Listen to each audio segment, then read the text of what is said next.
Muy buenas noches con todas y con todas, estimados espectadores de Lilia, quinto encuentro internacional de investigación en artes. Esta mesa denominada Observatorios, Motivaciones y Estrategias es la última mesa del día de hoy, jueves, que ha sido un día especial dedicado al tema de las economías creativas y sus instrumentos.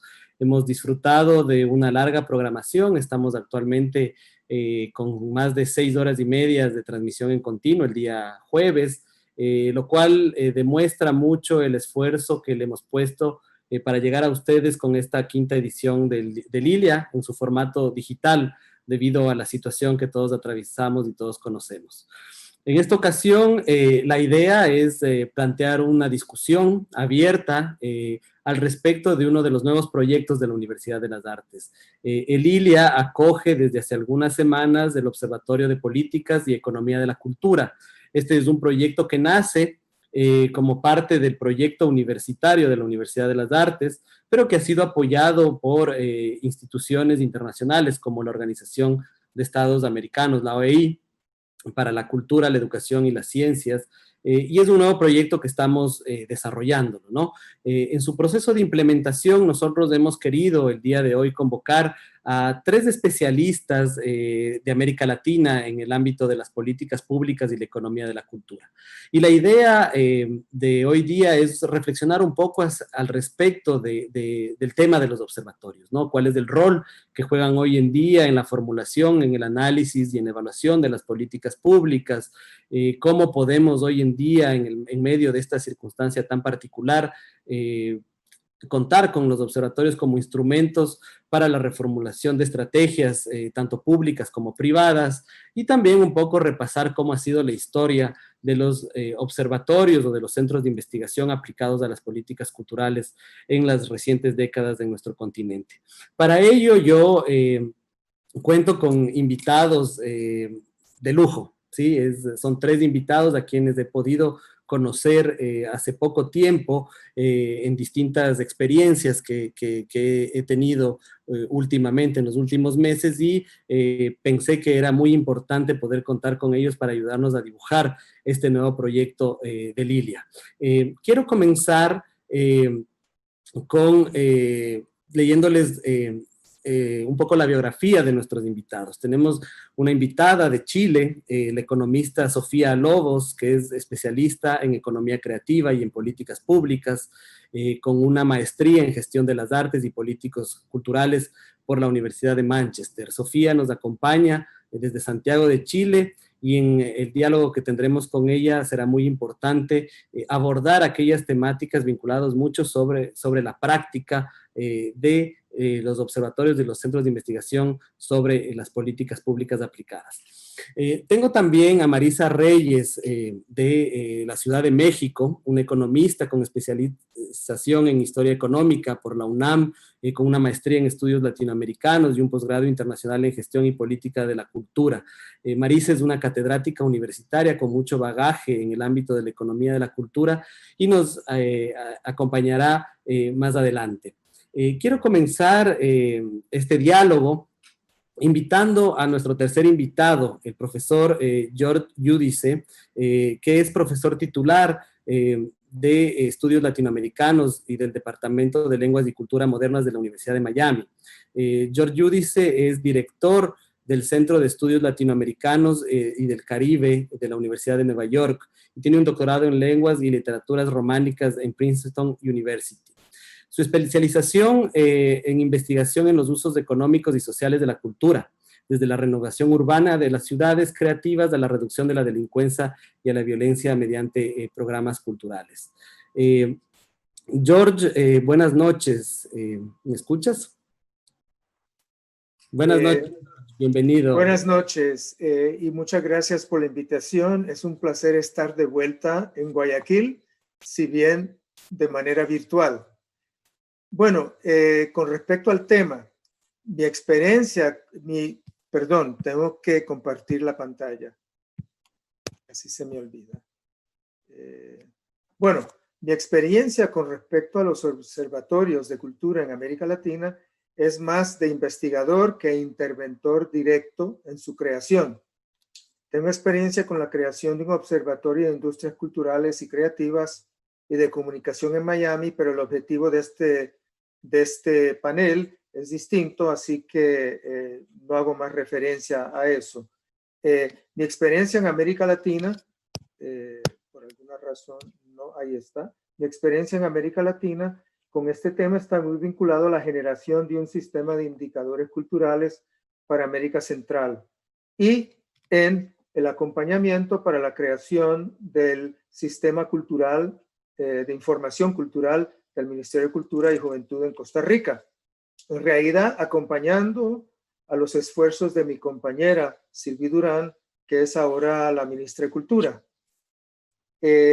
Salto esto que tiene que ver con los estudios de impacto, que ha sido muy debatido, y vuelvo, ¿no?, a las experiencias que informan la investigación sobre indicadores culturales en Centroamérica. Aquí hay una serie de encuentros, ¿no? En 2005 se realiza el primer borrador del diagnóstico metodológico para diseñar indicadores culturales para América Central.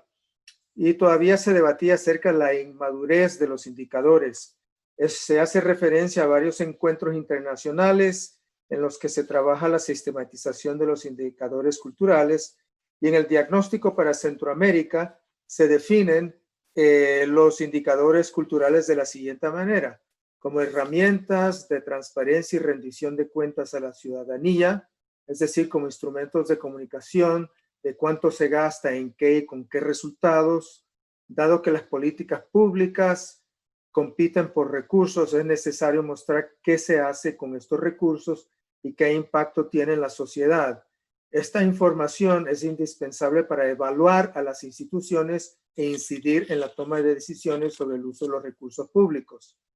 También como herramientas al servicio de los promotores y gestores culturales para formular y evaluar las políticas en función de los objetivos que se plantean y los recursos con que se cuentan, y como elementos igualmente que permiten un mayor conocimiento de los fenómenos culturales para promotores, gestores culturales e investigadores, y asimismo como elementos para gestionar mayores recursos, tanto públicos como privados, para la cultura.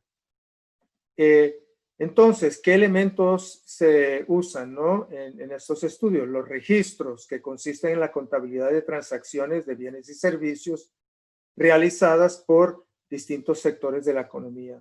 Encuestas de empleo, asistencia, modo de acceso, características demográficas, etcétera, donde dan la edad, género, región, nivel educacional, etnia, etcétera.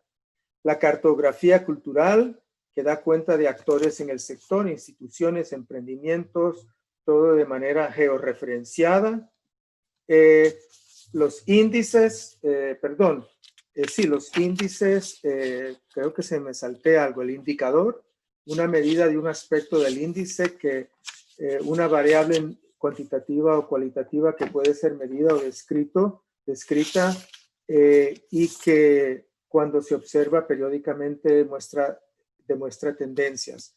Los índices que se usan cotidianamente para monitorear los cambios en variables comunes, precios, salarios, pensiones, bolsas y conceptos complejos. No voy a entrar en detalles, ¿no? Hay varios aplicados a la cultura. Uno al acceso digital, como se ve acá, ¿no? Y otro, a la índice de dinámica cultural de Chile, ¿no?, que se calcula a partir de 5 dimensiones y 11 indicadores, que no voy a entrar en detalles, ¿no? Y desde luego la formulación de cuentas digitales, que consisten en una valoración económica focalizada en los productos culturales y las respectivas actividades culturales que los generan, con el fin de visibilizar el aporte que realiza la cultura a la economía del país, además de servir como instrumento de toma de decisiones, tanto desde el ámbito público como el privado. Y las cuentas satélite representan una extensión de las cuentas nacionales, por lo que las mismas se concretan siguiendo los lineamientos técnicos del sistema de cuentas nacionales. Bueno, aquí adaptando de Luis Bonet, ¿no?, las bases conceptuales del trabajo de él, bases conceptuales y construcción de indicadores culturales, vemos los indicadores al servicio de una política. Desde luego, es importante tener en cuenta, aquí se me quedó fuera una lámina que no la encuentro, así que simplemente leo. La política, ¿no? Es decir, todo viene en función de una política. No se trata solo de acceso a la cultura, que tiene que ser definida, ¿no? Uno tiene que definir qué rubros de la cultura están en juego para la medición, sino también los medios para que la ciudadanía pueda tener un papel orientador en la toma de decisiones. Hay que tener en cuenta que la institucionalidad cultural es muy abarcadora y abigarrada, habiéndose incorporado todo tipo de institución que antes eran regidas independientemente del Estado y que con la creación de secretarías y ministerios va formando parte de una nueva institucionalidad, a veces con duplicaciones e intereses creados. Digo esto porque ese abigarramiento puede dificultar el cumplimiento de una política de derechos culturales, ya que puede haber intereses creados, por ejemplo, en la gestión de ciertos teatros y museos, y que ese abigarramiento puede absorber gran parte del presupuesto cultural, de manera que quedan pocos recursos para nuevas demandas en los derechos culturales.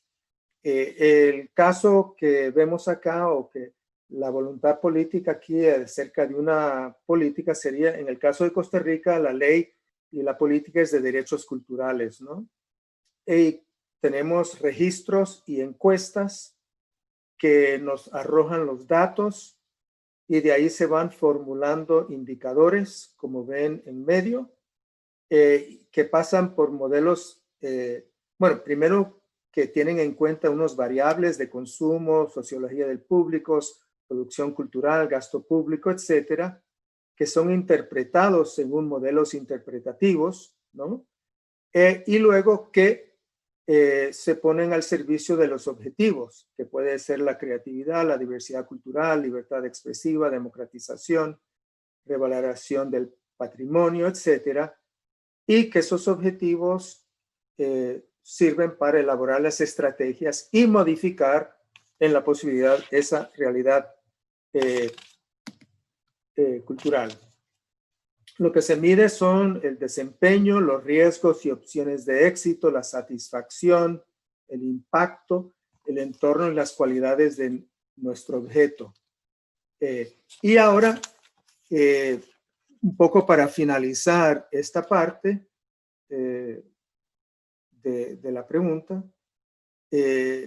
estas mediciones, ¿no?, sirven para aumentar los recursos de la cultura, del sector de cultura. Y para eso, en el ejemplo de los planes de desarrollo productivo, la cultura entra en relación a otros sectores. Entonces, estamos hablando de la transversalidad.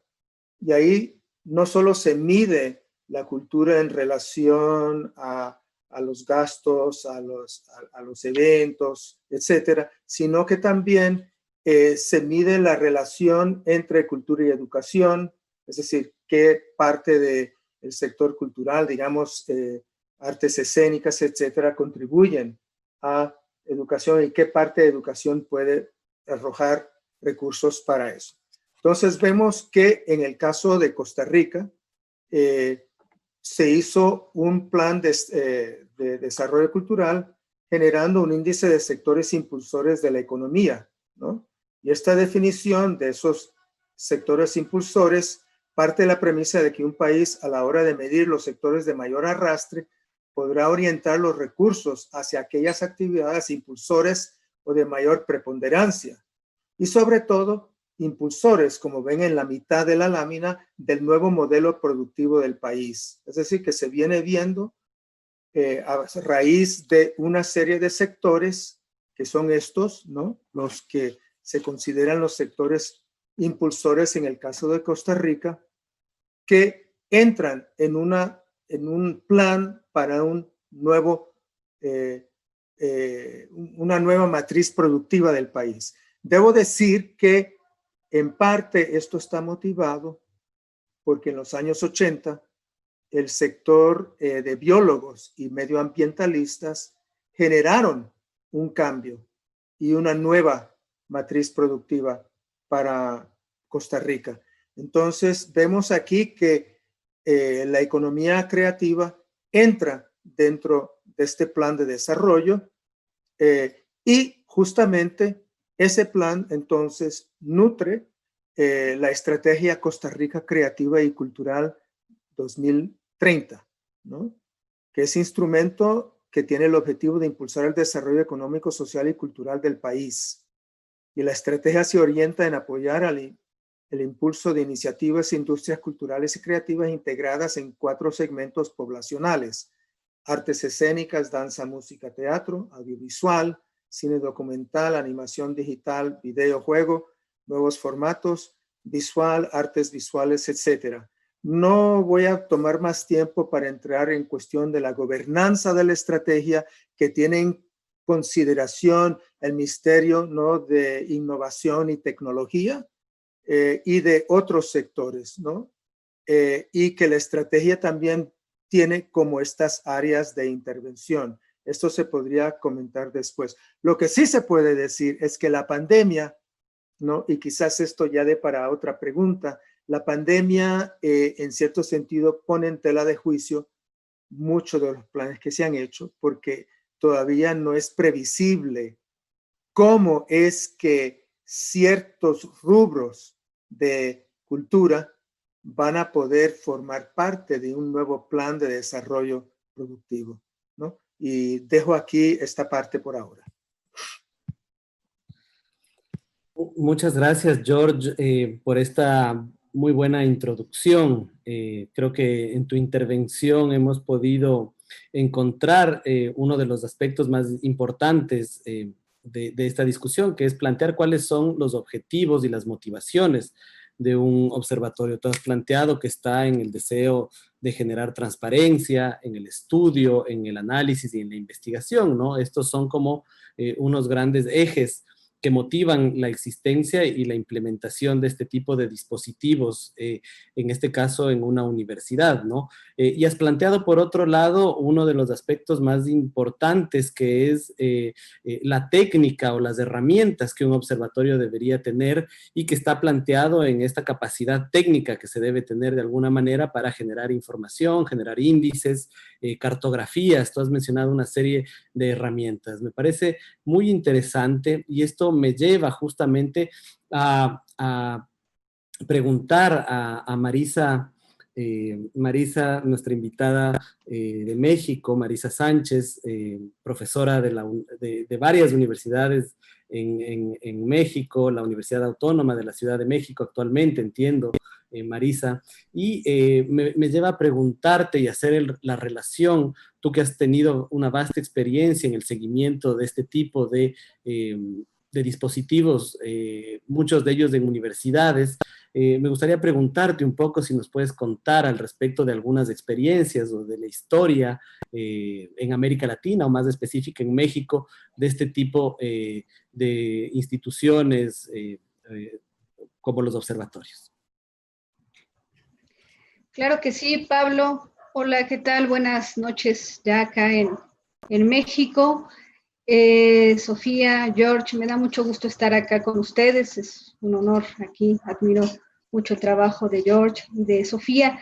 Pues, bueno, pensando en los observatorios, ya George, como bien dices, Pablo nos dio toda una introducción. Y bueno, como dice la palabra del observatorio, la idea es observar, ¿no?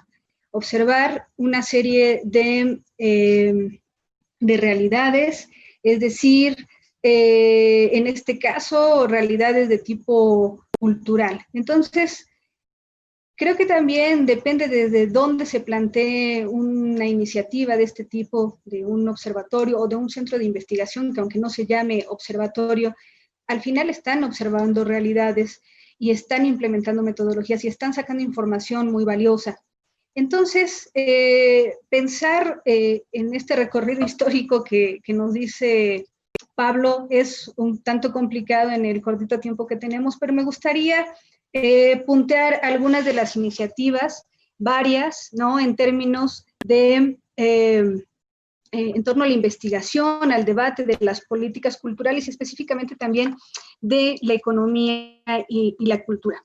Si queremos pensar en nuestra región, en América Latina y específicamente quizás desde México, pues no podemos dejar de lado las distintas iniciativas, los distintos ejercicios de otras latitudes, principalmente desde territorios europeos. Es decir, a lo largo de varias décadas se ha trabajado todo este tema de las políticas culturales, de la economía y de la cultura.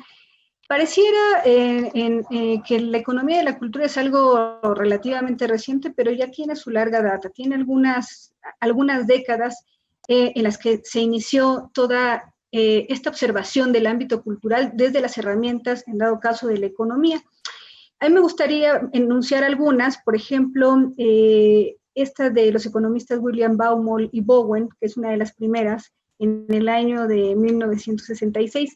Este estudio, un estudio que se denominó Performing Act, lo menciono porque es considerado como uno de los primeros, o si no es que el primero, ya digamos de manera más formal en el ámbito de las relaciones entre economía y cultura, específicamente de las artes. Y este estudio en gran medida nos da la pauta como para ir teniendo una especie de profesionalización de este análisis, ¿no? Ya más robusto, un poco más serio, de la cultura, y ahí tenemos un concepto también que se dio al inicio, antes de hablar de economía de la cultura, de economía de las artes. En los años 70 se va dando esta consolidación, hay un montón de iniciativas, y digamos que la economía de la cultura se va consolidando como una subdisciplina de la ciencia económica y reconocida por las revistas científicas a nivel internacional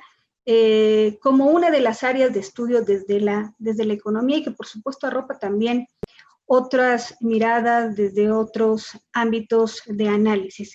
Una de las iniciativas también muy interesantes que han monitoreado, que están mirando el quehacer de las políticas públicas específicamente en materia de economía de la cultura, es un journal, el Journal de Economía y Cultura de la Asociación Internacional de Economía de la Cultura.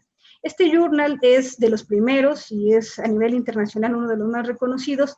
Se crea en los años 70, principios de los años 70, en 1973, y justamente es un espacio para publicar una serie de investigaciones de economistas de la cultura y no propiamente economistas, pero que trabajan estos temas y su aplicación en diferentes territorios y en diferentes ámbitos. Por eso era importante mencionarlo. También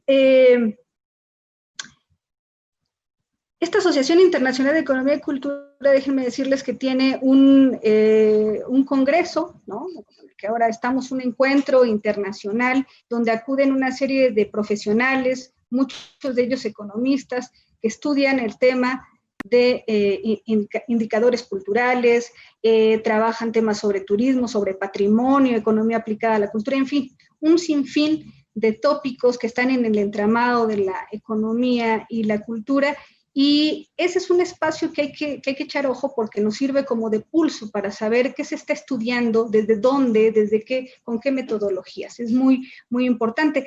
Se hace cada 2 años, hace poquito, en junio o julio, se iba a llevar a cabo el de este año, el del 2020. Hace 2 años fue en Australia. Y este año iba a llevarse a cabo en Francia, en la Universidad de Lille, pero bueno, por las cuestiones de la crisis sanitaria se tuvo que suspender. Hay una suerte de un montón de aportes sobre el tema. Si me pongo a enunciar nombres, se me va a olvidar pues varios, pero podemos decir, no sé, estoy pensando en Ruth Towles, en Bruno Frey, en Richard Caves, por supuesto, también en David Crosby, un economista de la cultura australiano, que bueno, acá en México la gente lo ubica muy bien desde que tradujeron su famoso libro que publicó la Universidad de Cambridge de Economía de la Cultura. Si pensamos en habla hispana, bueno, en el ámbito de la lengua del español, podemos pensar en grandes aportes, por ejemplo, de economistas e investigadores que se han dedicado al desarrollo de esta parte de la economía, de la cultura, de la gestión cultural, de las políticas culturales, como Luis Bonet desde la Universidad de Barcelona, por ejemplo, fue uno de los primeros en hacer un estudio de qué pasaba con la economía y la cultura en nuestra región latinoamericana, que fue un estudio, si mal no recuerdo, impulsado por la OEI, ¿no? Tenemos también, además, Luis tiene todo este aparato del posgrado en gestión cultural muy importante, donde muchos latinoamericanos se han formado y donde se hacen estudios. Otros tres que se tienen, por ejemplo, en España, es este grupo de investigación en economía aplicada de Luis César Herrero Prieto, que está en la Universidad de Valladolid, muy, muy importante, porque además no solamente lo han hecho desde la academia, sino también han hecho estudios, digamos, para aportar este análisis y aplicarlo en la política pública, es decir, evaluar algunas cuestiones tienen que ver con el patrimonio, con la eficiencia y la eficacia de las instituciones culturales. También está otra iniciativa de Pau Russell que tiene en la Universidad de Valencia, y ellos también están muy articulados con su grupo Econcult, ¿no?, de Economía, Cultura y Turismo, y que trabajan también desde la academia, pero que han hecho muchos aportes. Hay un vínculo con el gobierno de Valencia, y han hecho aportes de análisis para implementación de políticas públicas en la región, que eso es muy importante, ¿no? Cómo la academia se puede vincular con otros sectores, el sector público, el sector privado, y que todo este conocimiento, estas miradas, esta observación pueda ser utilizada y puesta en marcha. Y en Sevilla también hay otro desde la Universidad de Sevilla, que tienen también desde el Departamento, digamos, de Economía estas aplicaciones. Y así nos podemos ir. En América Latina, más o menos, nosotros podemos observar que en los años 80, 90, podemos encontrar una suerte de publicaciones, de encuentros, de programas de formación, de iniciativas en torno a estos temas desde lo local, desde lo regional. Tenemos observatorios internacionales, tenemos observatorios más regionales, observatorios universitarios, como la propuesta que hace la Universidad de las Artes de Ecuador, que me parece muy importante. Y en América Latina yo creo que Argentina ha sido un país muy, pues de los primeros en iniciar como estas observaciones, aportes, análisis en torno a algunos temas de la economía, cultura y las políticas públicas, específicamente de las industrias culturales, las industrias creativas. Por ejemplo, uno de los primeros estudios que se hace para observar la dimensión económica y las políticas públicas en las industrias culturales de la Argentina se hizo con Octavio Getino, por ahí mediados de los años 90. Y también en 1997, es muy importante que estamos hablando de observatorios, tenemos el Observatorio Cultural de la Universidad de Buenos Aires, que es un observatorio, fíjense, un observatorio cultural que está no en la Facultad de Antropología o Sociología o la Facultad de Artes, sino en la Facultad de Ciencias Económicas, y que trabaja temas de cultura, ¿no? En 1997 este observatorio lo dirige Héctor Chargorodsky, y también participaba mucho ahí Carlos Elía. Entonces tienen la generación de información, pero también la parte de formación a nivel posgrado, la parte de generar encuentros, que es un poco lo que también veo que ustedes están pensando, bueno, están haciendo. Otro de los agentes quizás muy importantes también en Uruguay, en la región latinoamericana, fueron Luis Stolovich.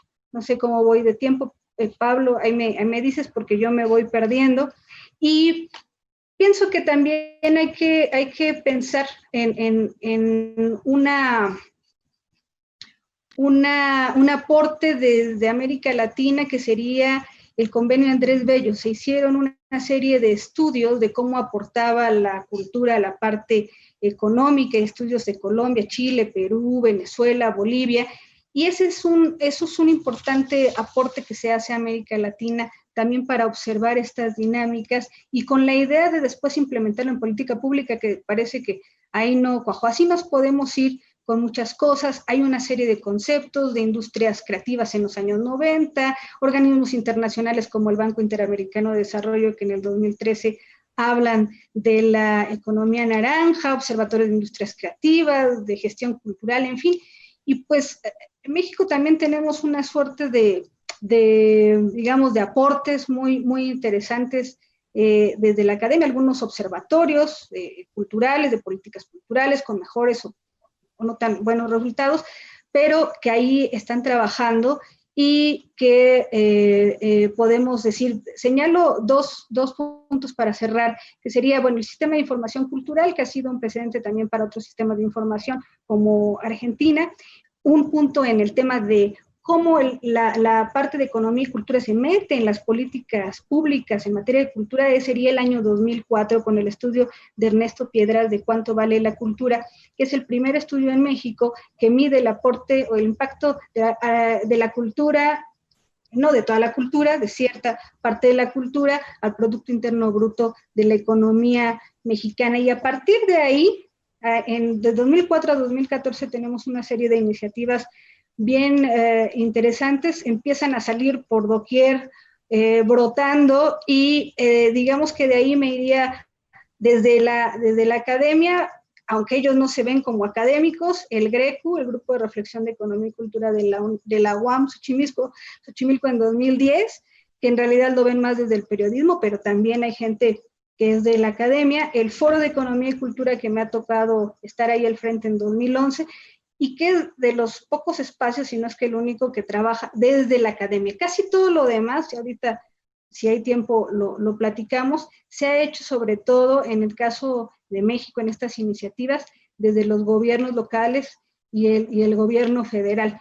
Y bueno, la cuenta satélite de cultura en 2014, por eso les decía, esa década de aportes de observación en materia de economía y cultura, específicamente industrias culturales creativas, emprendimientos culturales, y que se volvieron un tema muy importante para diseñar e implementar la política pública cultural en los últimos años. Marisa, muchísimas gracias por este recorrido enciclopédico que nos has hecho. Has comenzado con Bomol, pasaste por Trosby y nos denunciaste una serie de iniciativas muy importantes a nivel América Latina, que efectivamente pueden funcionar como referentes a este ejercicio o esta iniciativa que estamos intentando realizar desde la Universidad de las Artes. Mencionaste al GRECU.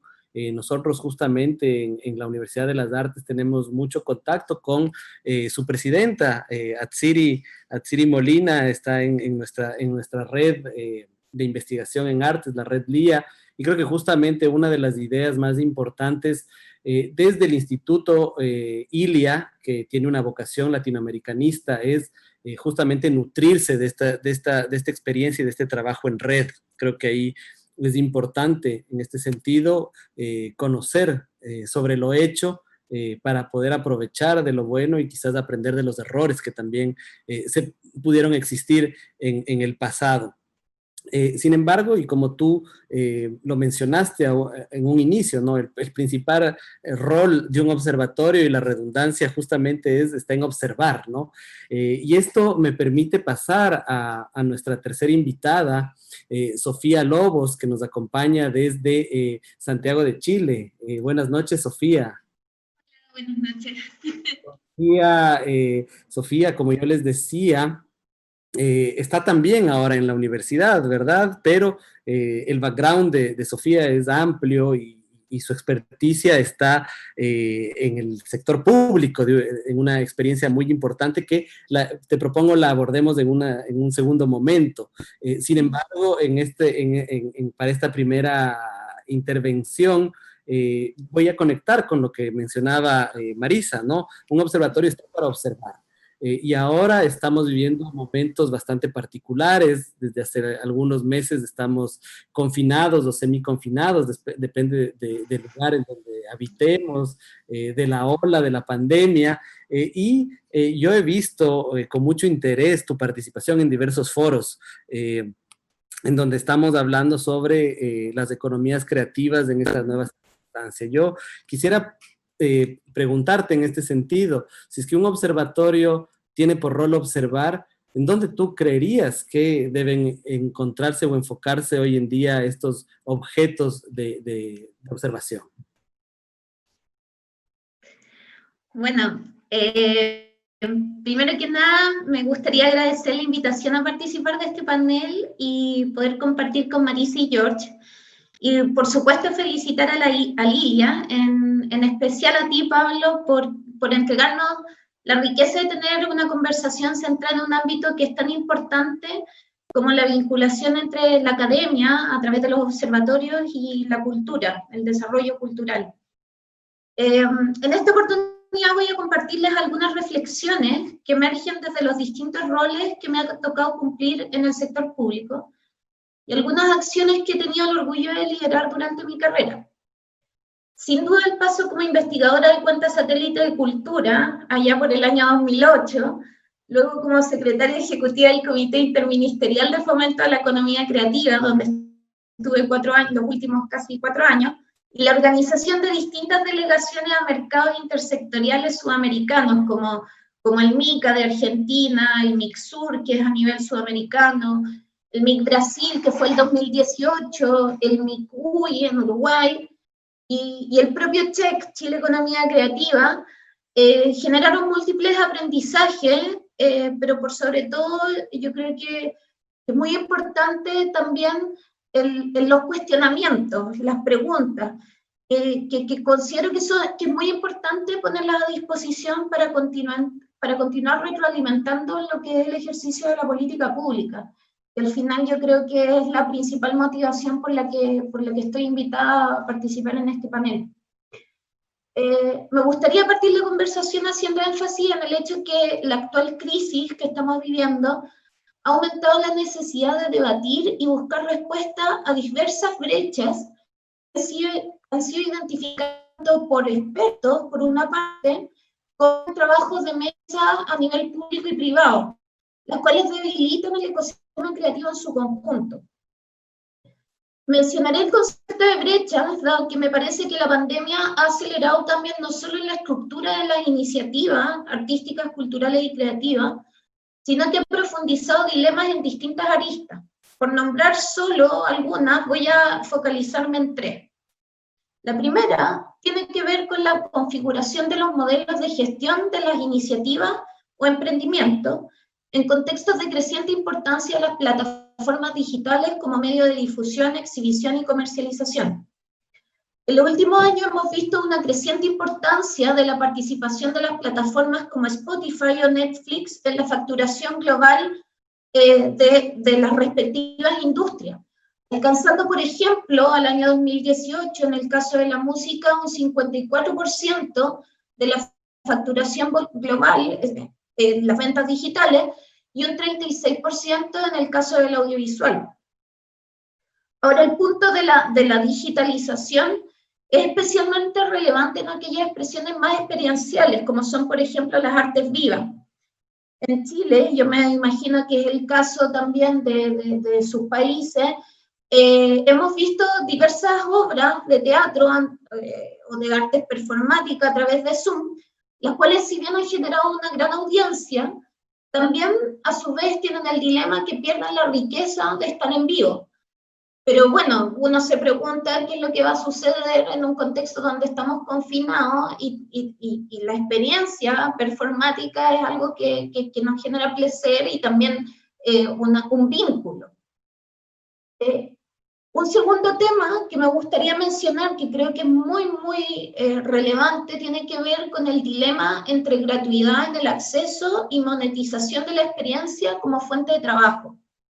Y me refiero a un dilema, pues si la épica de un creador se basa en la recepción del contenido por parte de un otro o una otra, mayor satisfacción y reconocimiento le da a este creador mientras esta obra llegue a un mayor número de personas.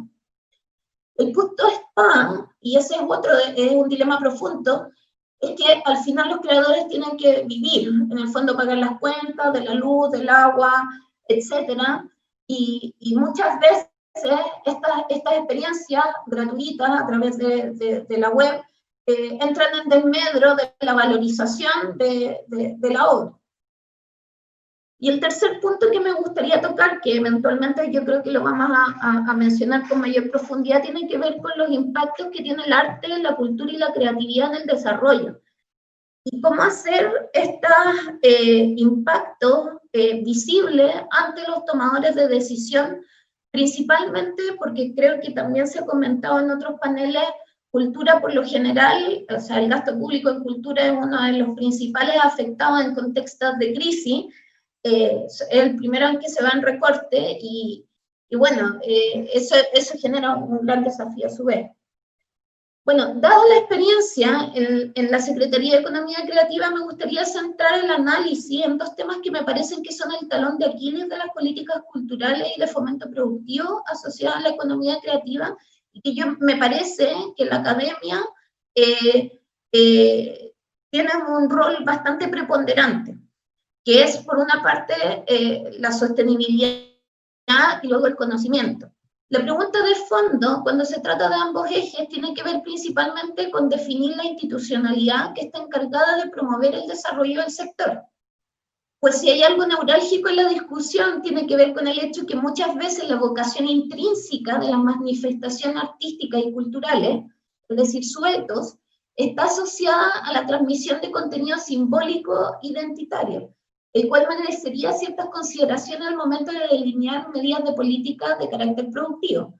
Es decir, no se trata de producción de salchichas, sino que se trata de una producción identitaria que promueve contenido y valores simbólicos que, por supuesto, generan ciertos resguardos y ciertas dinámicas que tienen que ser tomadas en atención.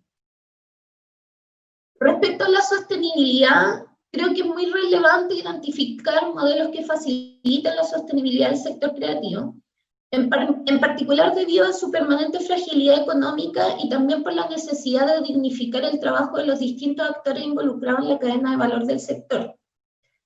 Algunos datos que me parecen que son relevantes a la hora de hablar de políticas públicas asociadas al sector, que sin duda deberían ser atendidas de forma transversal a la hora de generar mecanismos de financiamiento son: por una parte, es la alta proporción de microempresas, lo que muchas veces quiere decir que muy pocos se hacen cargo de todo, desde cortar el ticket, recibir a los asistentes, ajustar los focos, hacer la función, cerrar y luego limpiar, cerrar y luego limpiar el teatro.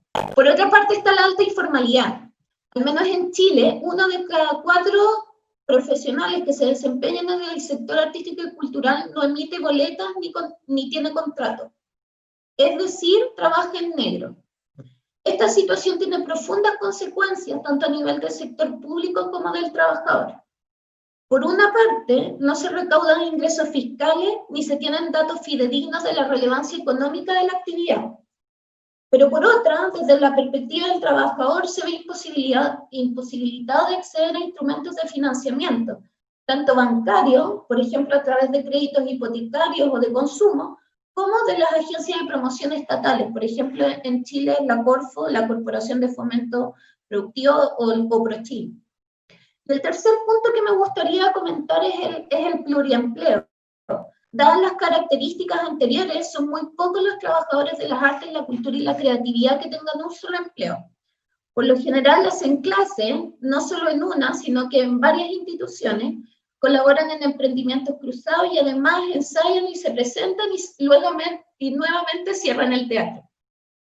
Entonces, volviendo a la pregunta inicial sobre en qué está el debate en relación a la política y la economía de la cultura, me parece que está intentando reaccionar a un entorno que ha cambiado dramáticamente en los últimos 5 meses, que ha estado acelerado al máximo a través de la digitalización, intentando responder a cómo mantener vivo a un sector que, a pesar de su resiliencia intrínseca, ha sido, junto al turismo, yo diría que el más afectado por la pandemia del COVID.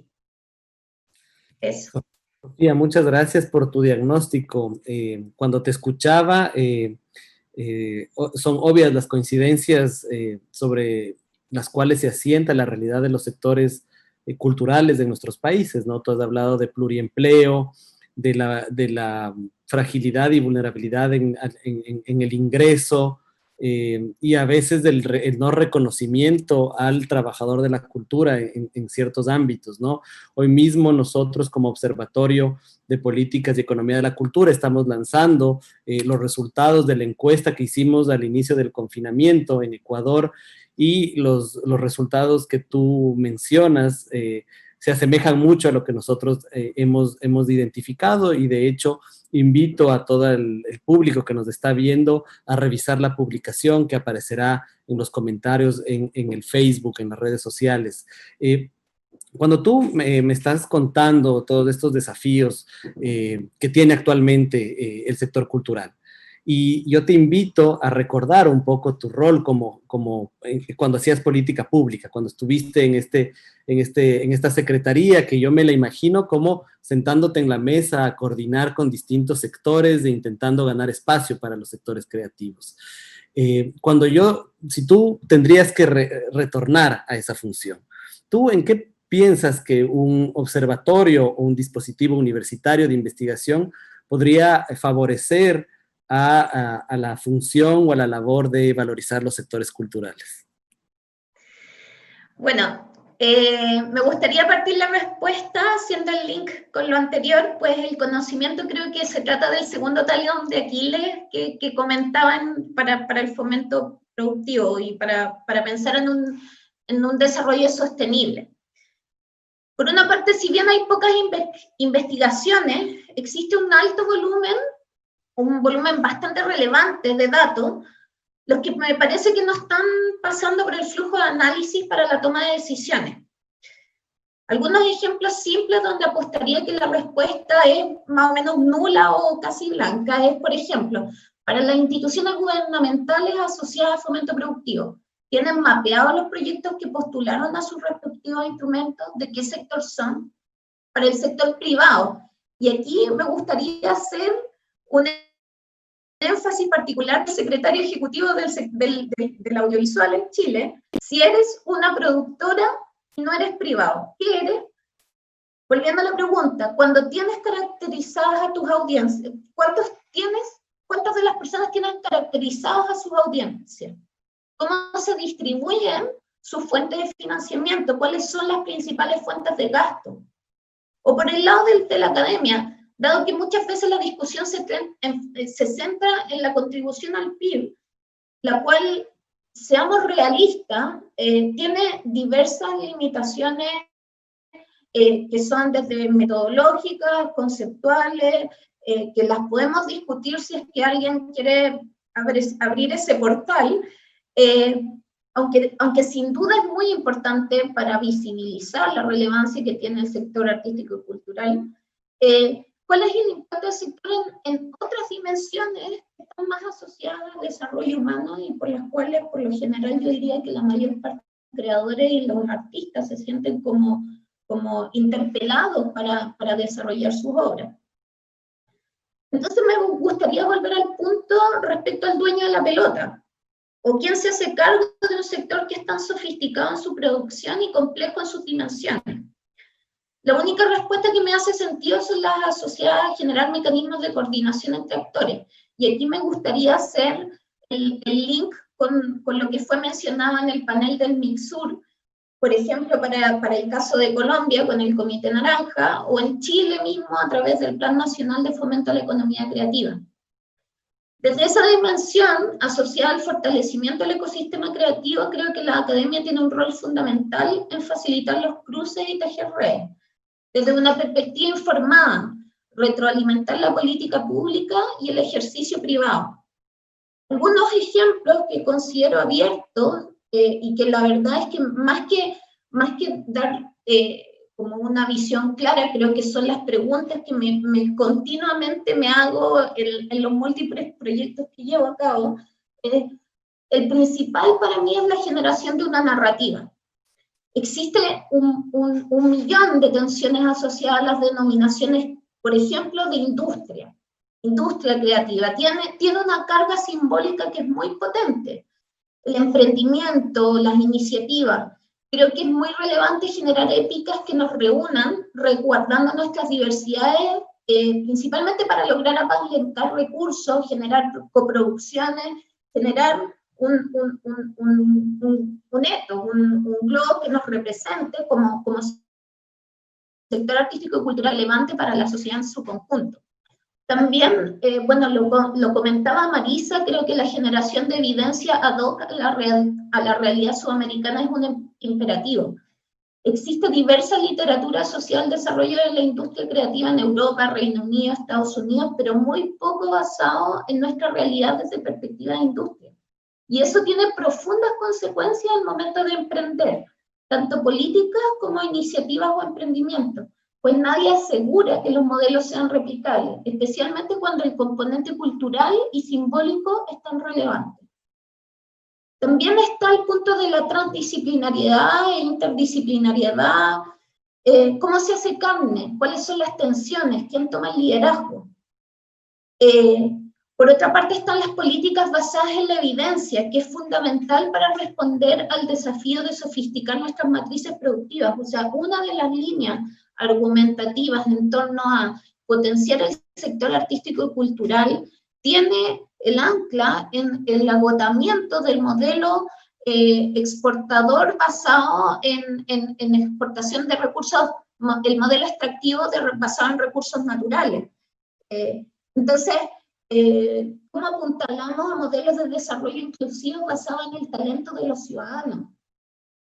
Por otra parte está la internacionalización de servicios creativos, con todos los dilemas que están asociados a la propiedad intelectual, que eso es otro portal que se abre, y que no soy lamentablemente experta, pero tengo mucha conciencia de su relevancia, y todos los dilemas que hay entre protección de derecho a autor versus Creative Commons, por ejemplo. Pero por otra parte también está el reconocer las oportunidades que están asociadas a la exportación de servicios en el contexto de digitalización a nivel global, y cómo podemos, a través de mercados intersectoriales o sectoriales, el lograr agrupar oferta que pueda ser relevante en un contexto global, reconociendo que Sudamérica o Latinoamérica representa solamente el 6% del PIB de economía creativa a nivel global, y el 30% se lo lleva Asia y el otro 30% se la lleva Norteamérica. Entonces, ¿cuál es la dimensión, como el objetivo de potenciar la aglomeración de ofertas justamente para aumentar nuestra relevancia en un contexto donde la curatoría de contenidos a través de plataformas puede tener implicancias bastante fuertes en términos de diversidad cultural? Ahora, otro punto que también es importante está la sinergia, y la sinergia entre sectores culturales y creativos con otros sectores productivos, y también uno que es muy interesante y que ha crecido bastante, que es la vinculación con arte y ciencia, y cómo eso puede efectivamente apuntar hacia la generación de mayores audiencias. También está las expresiones, cómo las expresiones artísticas y culturales se vinculan con salud mental, qué es lo que va a suceder en el contexto post-pandemia.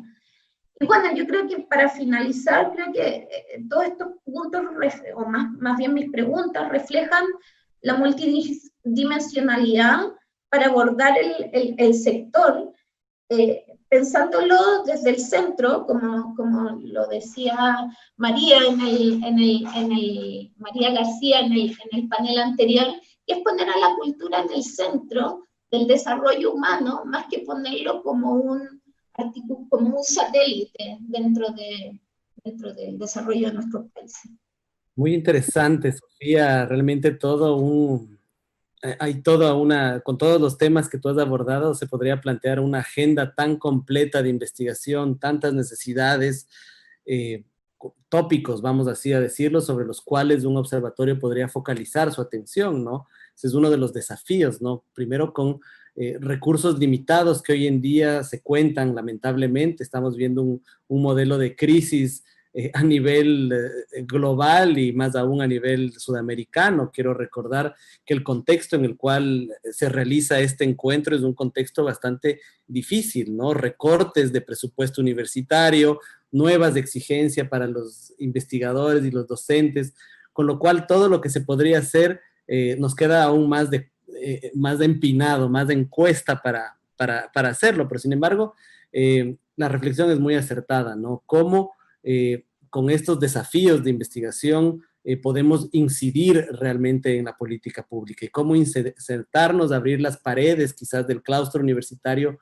para permear a los sectores tomadores de decisiones. Guardo esta pregunta quizás para la intervención final de George, y ahora más bien quisiera volver, para hacer el orden inverso de la presentación, quisiera volver con Marisa, porque Sofía nos estaba planteando un tema bastante importante, el de la sostenibilidad, ¿no? Y cuando Sofía estaba hablando de sostenibilidad, se me vino a la mente todo el recorrido de experiencias que nos planteó Marisa en su intervención, ¿no?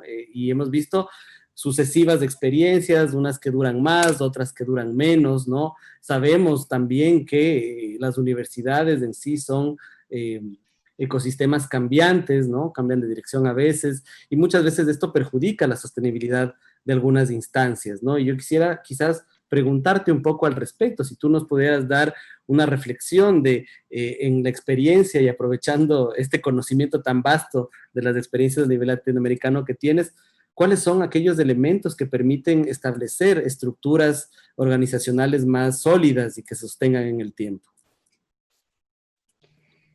Bueno, es una pregunta difícil de responder porque se pueden decir muchas cosas, pero pasan también algunos baches en el camino que luego no se logra concretar.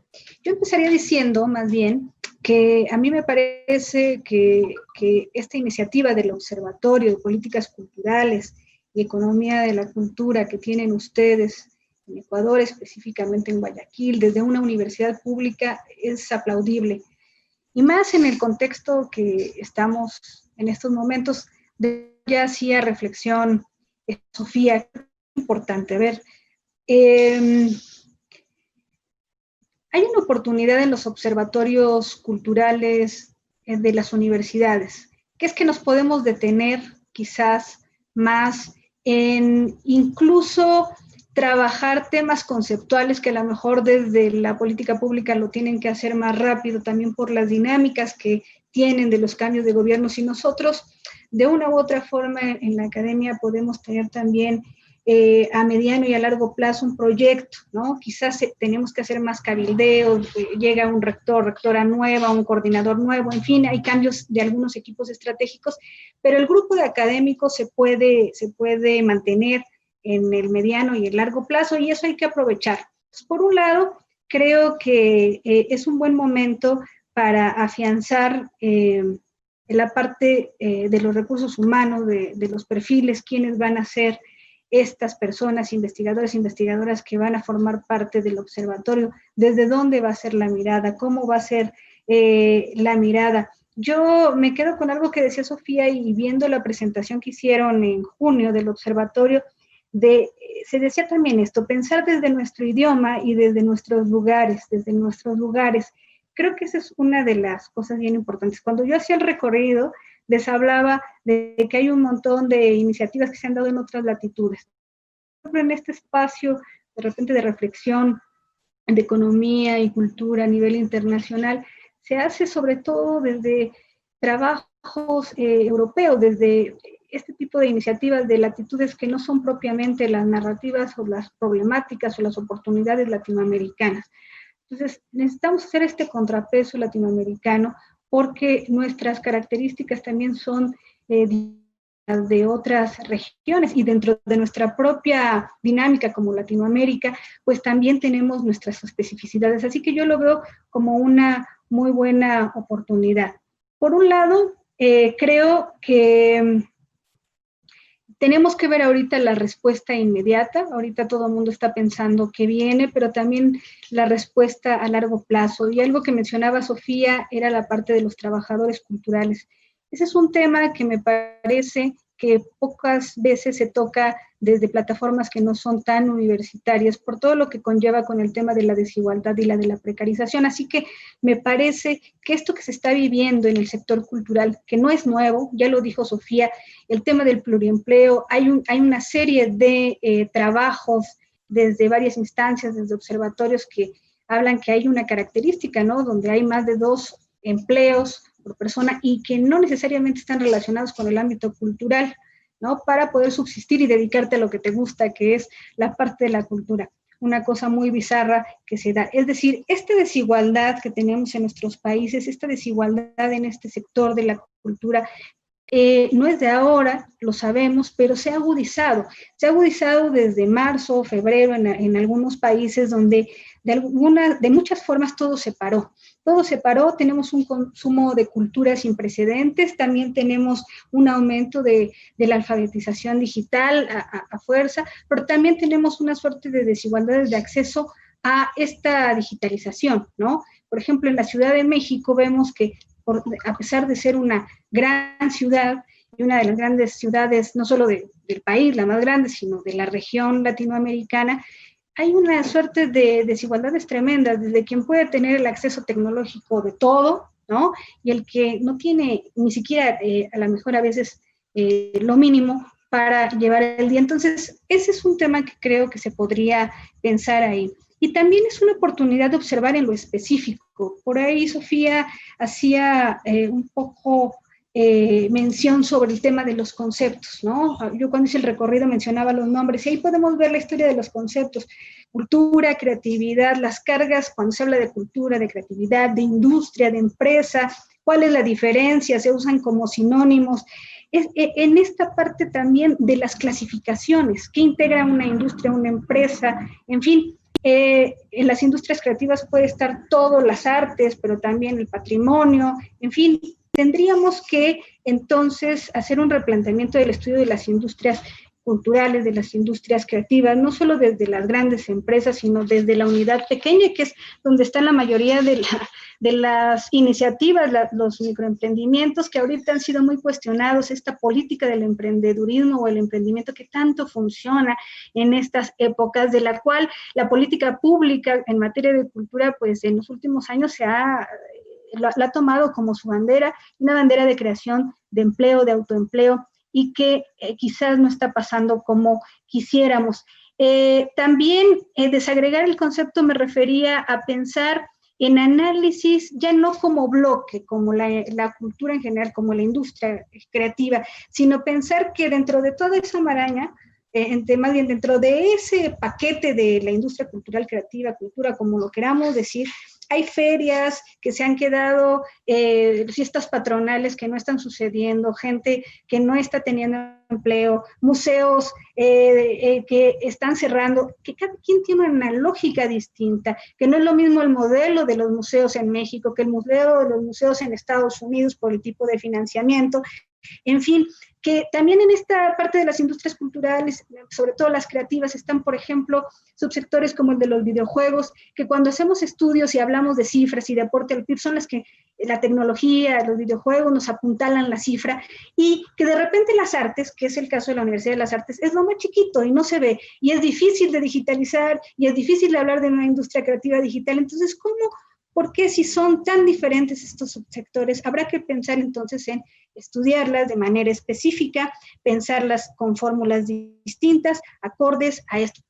Ahora, ahorita estamos los trabajadores de la cultura en vivo, yo creo que es una revalorización también de la cultura. Todo el mundo habla a nivel mundial de la cultura, cómo la cultura no es considerada como un sector estratégico en medio de la pandemia, ¿no? La UNAM acá sacó un estudio y así empieza su narración cuando hace el planteamiento. Hay una serie de observatorios que están justamente monitoreando qué está pasando con la parte cultural creativa en medio de la COVID, ¿no? O del COVID, como México Creativo, que lanzó ahí su sondeo, lo que ustedes estuvieron haciendo también, Pablo, en fin, son muchas cosas que ahorita nos marcan una idea de ver cómo están cambiando los mercados, están cambiando los trabajadores de giro, están cambiando de trabajo, se están perdiendo el trabajo, están surgiendo nuevos servicios, se están reconfigurando, en fin.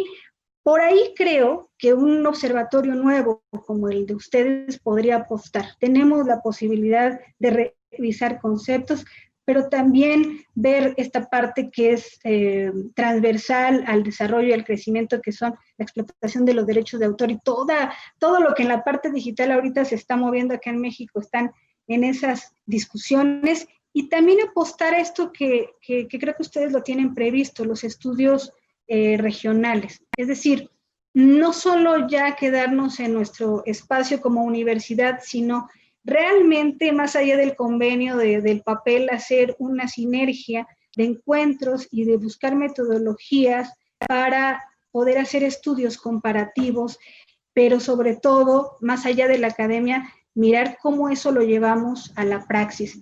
En ese sentido, yo creo que una de las recomendaciones sería atrapar todo esto que nos está sucediendo, que son elucubraciones en medio de la incertidumbre, que quizás el próximo año empezamos a ver algunas, no sé, destellos de lo que puede ocurrir, porque también es cierto que a nivel de política cultural ha sido sumamente heterogéneo, ¿no? Hay unos que han hecho propuestas, unas propuestas viables, hay otros que ni propuestas han tenido o se han tardado, y lo cierto es que el tema aquí es, en efecto, no la cultura como aquella que ayuda al desarrollo y al crecimiento, sino cómo pensamos el desarrollo propio de la cultura.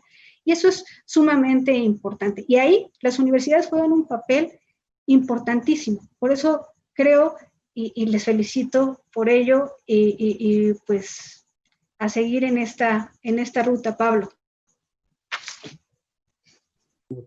Marisa, muchísimas gracias por tus palabras, por tus conceptos.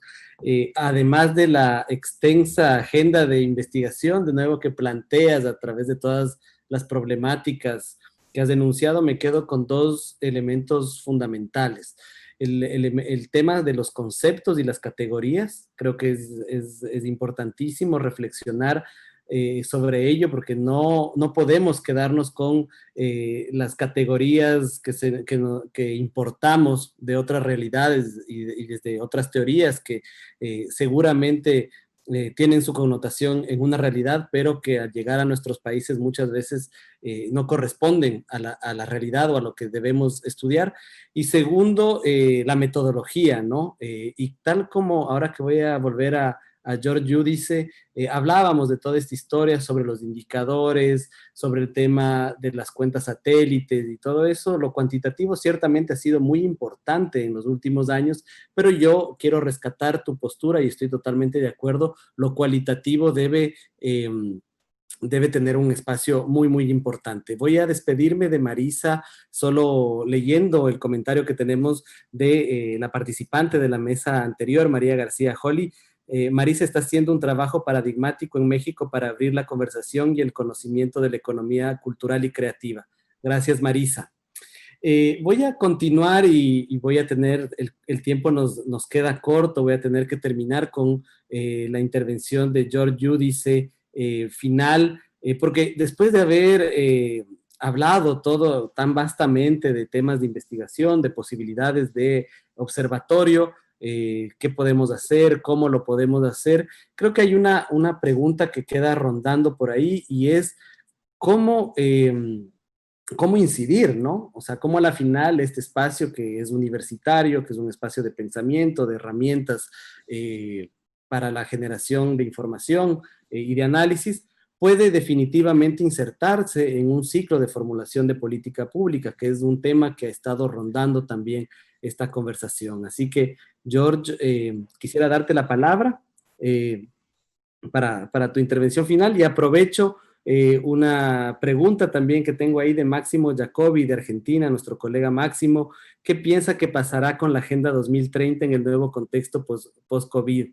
Ya que señaló con mucha lucidez la necesidad de revisar políticas públicas y planes que están a mitad de camino en este proceso. Un abrazo desde Buenos Aires, George. Bueno, muy bien. Yo creo que una de las cuestiones que no se ha mencionado y que es importante y que tiene que ver con la incidencia, es el lugar del ciudadano.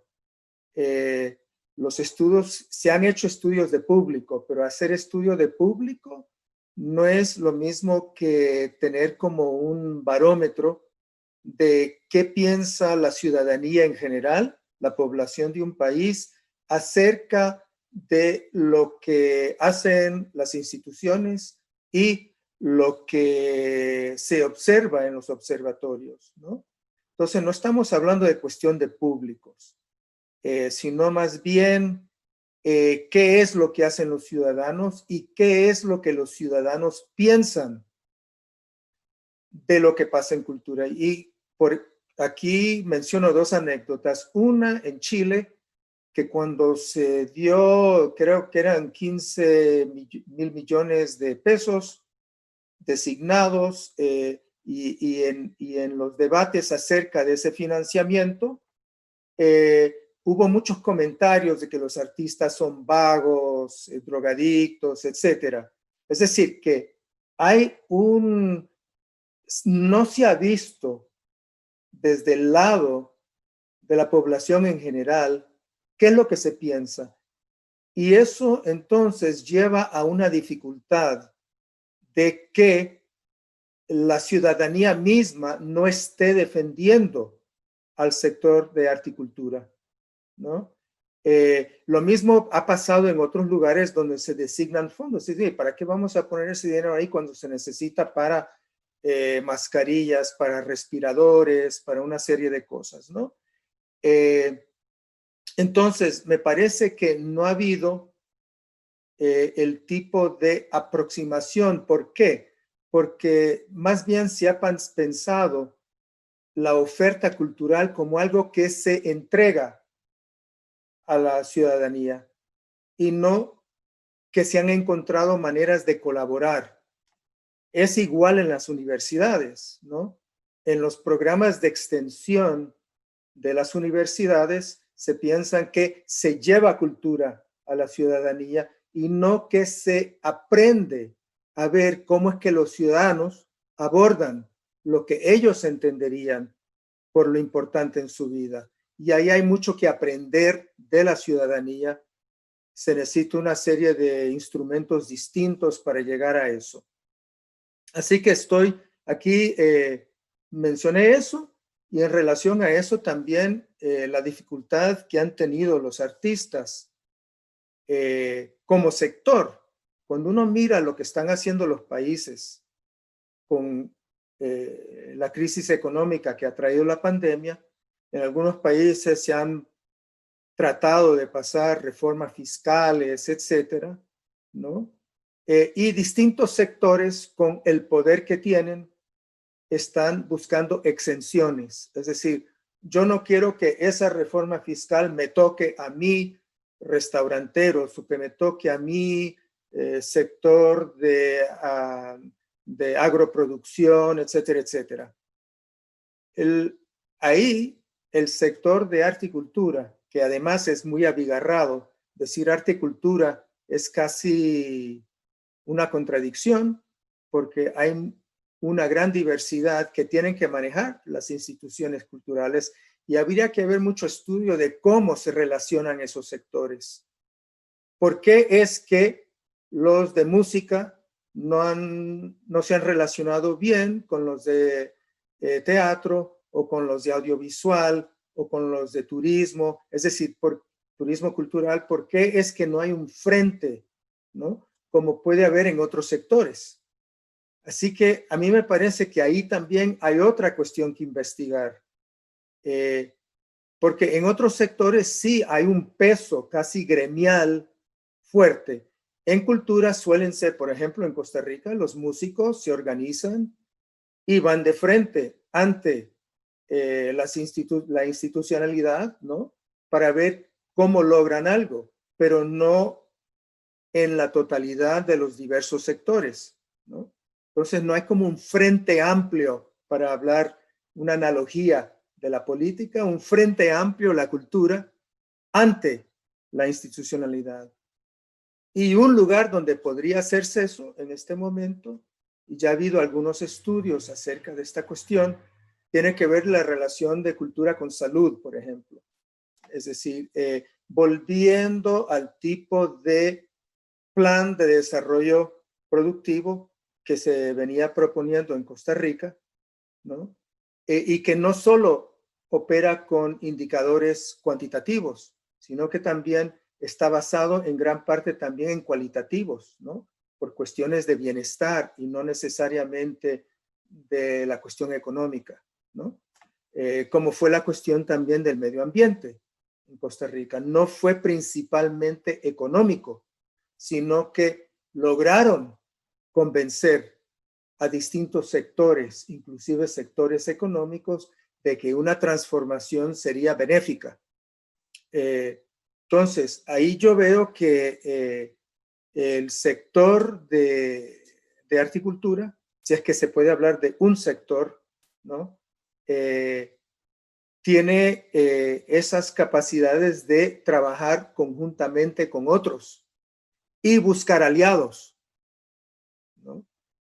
En este momento tan grave en que por lo menos los artistas han quedado fuera, salvo aquellos, como ya se mencionó, los de videojuegos, los que trabajan cuestiones de plataformas, los conciertos y las obras de teatro que se están pasando por las plataformas. Salvo eso, los otros sectores están bastante fuera, ¿no? Entonces, yo finalizo con la necesidad de observar esos dilemas y no solo los que se han planteado. George, muchas gracias por tus aportes y con toda la experiencia que tú tienes. Yo lo único que puedo hacer es agradecerles tanto a ti, George, a Marisa y a Sofía. Les voy a pedir que por favor prendan su cámara para poder despedirnos.